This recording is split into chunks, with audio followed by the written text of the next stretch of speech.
Today, our keynote speaker will talk about experiences from the perspective of a civilian caught up in the events of government and their leaders.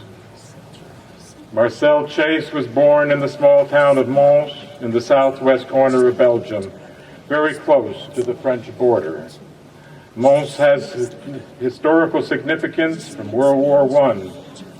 It was the site of the first battle fought by the British Army in that war in August 1914.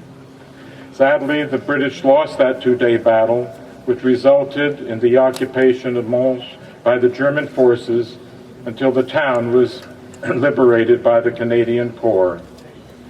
It is slightly ironic that the Canadian Corps was an offshoot of the Canadian Expeditionary Force, which was made up mostly of British-born volunteers who avenged the earlier defeat. The liberation of Mons took place on November 11, 1918, and that is 94 years ago today. Less than 25 years later, Mons would be invaded again. And here today to tell her story, 5 years from occupation to liberation, is Marcelle Chase. Let's give her a big hand.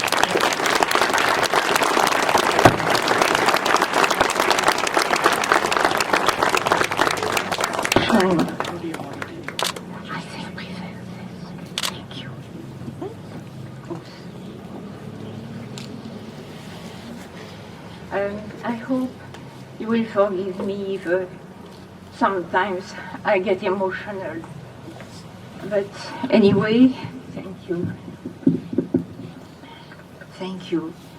I have been a proud citizen of Carefree since 1999 and of the United States of America since November 13, 1973. I was born and raised in Mons, Belgium, and a big part of my childhood was spent during World War II.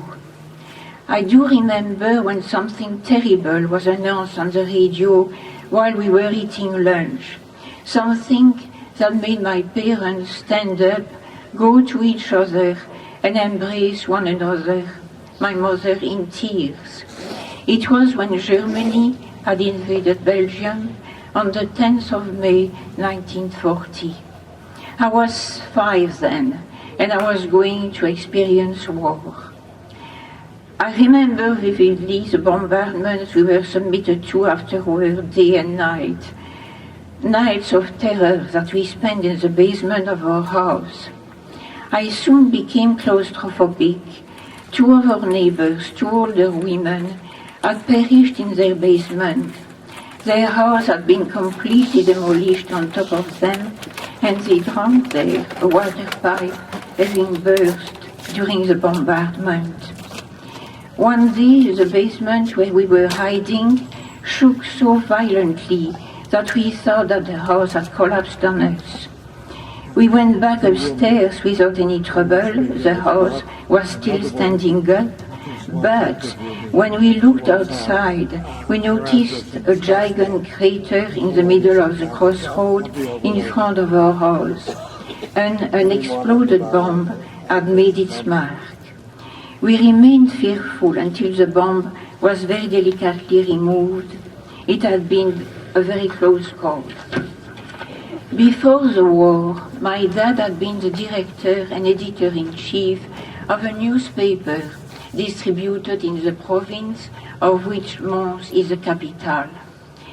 When we were invaded, German authorities ordered my father to print only the news provided by them. Immediately, my father called for an emergency meeting of the board of directors. He explained that he could not and would not publish any German news, and that they should stop the paper publication indefinitely. If they rejected his proposition, he would resign at once. Unanimously, they supported my dad. He then organized a resistance network. In April 1942, he was arrested by the Nazis and sent to various concentration camps. As a very young man, my father had fought in the Belgian army during the First World War. Then he lost a lung to mustard gas that the Germans used. Later he was shot in the face and he lost most of his teeth. After the war, several bridges replaced his natural teeth. At that time, they reinforced bridges with gold. During my father's stay in concentration camps during the Second World War, one of the first things that the Germans did was to remove the gold from his mouth, and this without any anesthetic. But what grieved my father the most was when they removed his wedding band from his ring finger. Shortly after my father's arrest, my mom gave refuge to a young Jewish woman whom we knew. About 2 months later, the leader of the organization caring for Jewish people, similar to the Underground Railroad, came to our house late one evening. Someone had tattled on my mom, and it was time to move our Jewish friend somewhere else immediately. The day after, German soldiers came and searched the house, and of course did not find anybody or anything suspicious. But my mom had risked deportation to a concentration camp. Then, as if this were not enough, one morning 2 German soldiers held out to my mom a requisition order, obliging her to lodge a German officer. She tried in vain to explain that she could not, because her mom was living with us, which was not true, and that there was no space enough to accommodate an extra person. She also mentioned that it was very delicate to have a man living with us while her husband was gone. Well, my mom was obliged to comply, and they placed a sticker on the front door reproducing the requisition order. Maybe half an hour later, the sign was gone. But when my mom removed it, some of the dark green paint covering the front door came with it. The day after, the same soldiers came back with the officers this time. They placed another sticker on the door and ordered my mom to leave it there or else. Mostly during the night, we heard the V-1s, German missiles aimed at England that often crashed in Belgium. They made a very specific noise, and when it stopped, we held our breath, because it is then that we knew they could fall on us. Our windows had to be heavily covered during the night, not to let any light escape from our house. Otherwise, German soldiers would have shot at them. My mom used those sheets for that purpose. Unbeknown to my sister, brother, and me, she had another use for a particular sheet. At night, after we were in bed, she sewed an American flag. And by the way, she also sewed a Union Jack flag. So when we were liberated and my mom proudly hung the 2 flags out of an upstairs window by the side of our flag, it was a wonderful surprise. Now those 2 flags figure in the War Museum in Mons.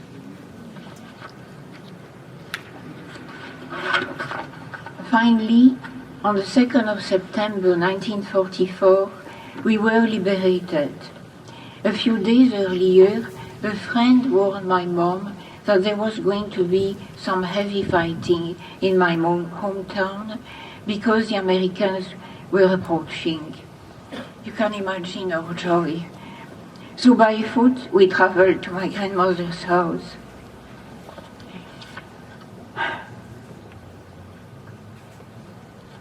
In a village nearby, about 5 miles away. It had been a center of coal mines, and even in the middle of the village, they were what we called terri. They were hills of earth cleared away when they excavated the mines. Some were very high and were covered in grass and trees. The last mine was closed around 1932. Anyway, that is where we were liberated. We heard the first American tanks and rushed to the main street.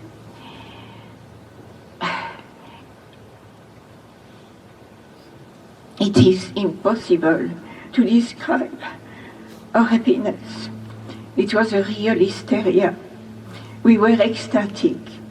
The tanks were in the middle of the street, and on each side of them, they were infantrymen, walking, shaking hands, kissing girls. I blew kisses at them, while tears were streaming down my cheeks. Unfortunately, the tremendous exhilaration was short-lived. Suddenly, someone shouted, "The Germans are on the Terry Saint-Louis." This time, that Terry was just in front of us, very high and covered in trees, so Germans could certainly hide behind them. The Germans started shooting at all of us.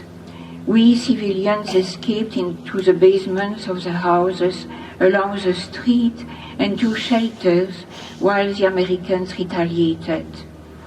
When we finally came back up, we saw bodies of American soldiers scattered in the street. American soldiers to whom we had given so much love for such a short time. We were grief-stricken, but the American soldiers did win the battle and they liberated us. We went back to my hometown, and one afternoon my brother, who was about 12 at the time and was coming back from school, was stopped by two American soldiers who wanted to find a restaurant downtown. He took them to our house where my mom, who knew English, gave them the directions. They came back to see us several times and we became friends. Unfortunately, one of them, Jean, 22 years old, from Pennsylvania, was killed on the base where they were stationed. His bosom buddy, Howard, from Iowa, very faithfully visited us until he was sent to France. But the war was not over. While the Battle of the Bulge was raging in December 1944, killing many Americans and civilians, in a village near the battle scene, some German soldiers, in a last act of hatred and cruelty before retreating, threw grenades at a group of children playing innocently. Some were killed instantly. One became blind. Others, losing some limbs, became handicapped for life. There is much more to tell, but I'm running out of time. I only want to add an epilogue. On the 24th of May 1945, finally, my father came back to us, a changed man, but still my dad. After the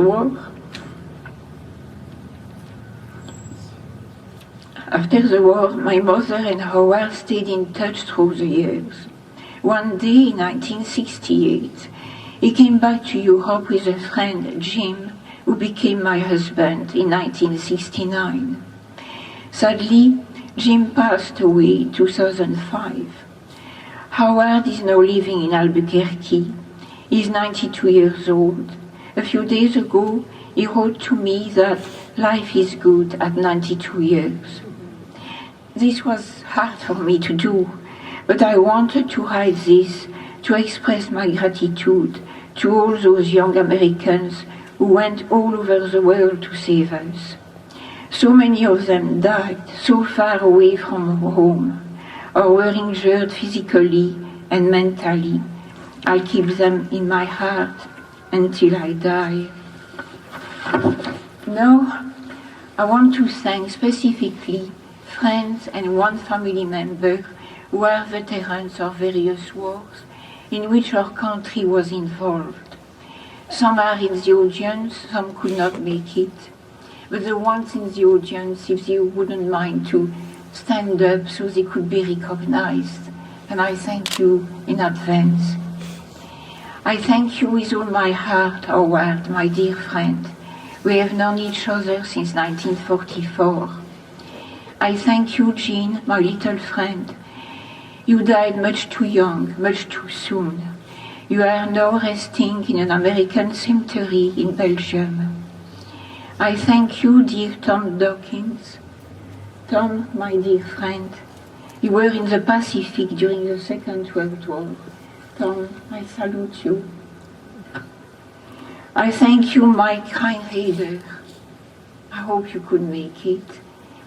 Your plane was shot down over the Netherlands during World War II.